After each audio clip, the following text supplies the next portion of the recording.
Hello, my third video is going to be over Chapter 19, Types of Poetry. There are many types of poetry, and each are used different to convey what is trying to be said to the reader. The first major topic in this chapter is going to be lyric poetry, and that is a poem that is meant to be sung and tries to capture and describe a feeling. It does not tell a story, but creates a mood through vivid images, images or pictures, or descriptive words and musical quality of the lines.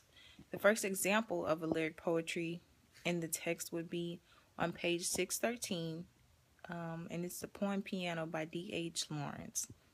Piano attests to the power of music and how it takes a listener back to. The quotation was, takes it back to the old Sunday evenings at home. The quotations actually was, softly in the desk, a woman is singing to me. An image as such that is one of the piano is central to any lyric poem, and one of the first things to consider is the image pattern you discover. The second example I located was on page 615. The name of the poem was, the name of the poem was Leda and the Swan by William Butler Yeats. And the quotations are, a sudden blow, the great wings beating still. The rhymes of the poem manage to suggest a physical encounter that's taking place. Now, the second major topic discussed in the types of poetry would be epic poetry, which means a long narrative poem with an exalted style and heroic theme. The first example I found on that was listed in epic poetry was on page 618.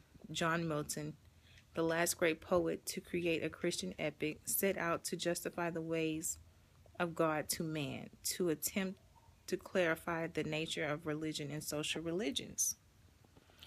The second example I located was on page 619 by George Gordon, and the name of the poem was Bob Southey, You're a Poet, from the dedication to Don Juan.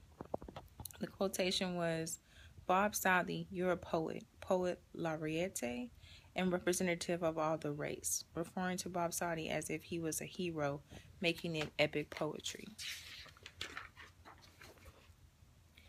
Now, the third major topic in this discussion was dramatic poetry, the dramatic monologue in which a character addresses another character or the reader, masking a persona of a character, not his or her own.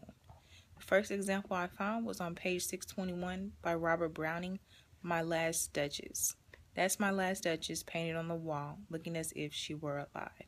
What you learn here is more than the Duke might knowingly want to confess, which makes it dramatic. The second example I found was on page 625 by Pablo Neruda. Under the net of our kisses, there's the name of the poem, and the quotations are, drunk as drunk on turpentine from your open kisses. Turpentine cannot be consumed, but the author is relating their kisses as intense as turpentine, so intense that they are drunken from their kisses. Thank you.